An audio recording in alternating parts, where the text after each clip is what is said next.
Ito yung Mountain Peak Rexton natin. May tanong si Idol kung paano gagamitin yung sauce na G+, sauce G+.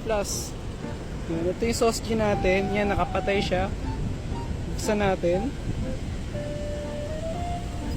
Yun. Pagkabukas, hintayin natin siya mag-start. Then, yan yung battery niya.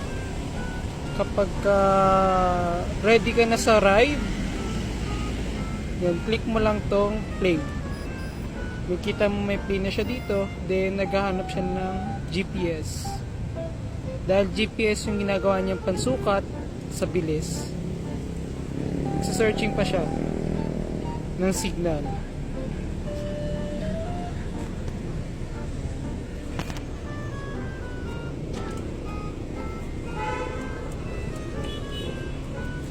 Oh, connecting pa siya. GPS, yun o. Nakikita natin wala pa siya.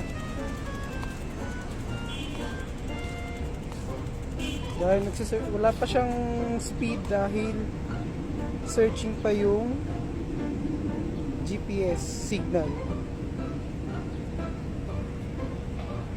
Ito natin. Tayo doon sa kapila. Pagka may signal na, yun o, mag-i-stay na siyang ganyan. May bar. Then kapag umandar ka na, magkakaroon na yan ng speed. Gagalaw na siya.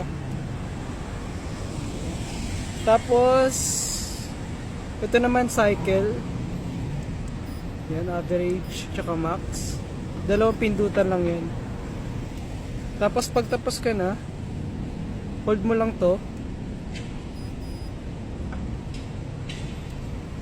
Yan, mag-0-0 na siya.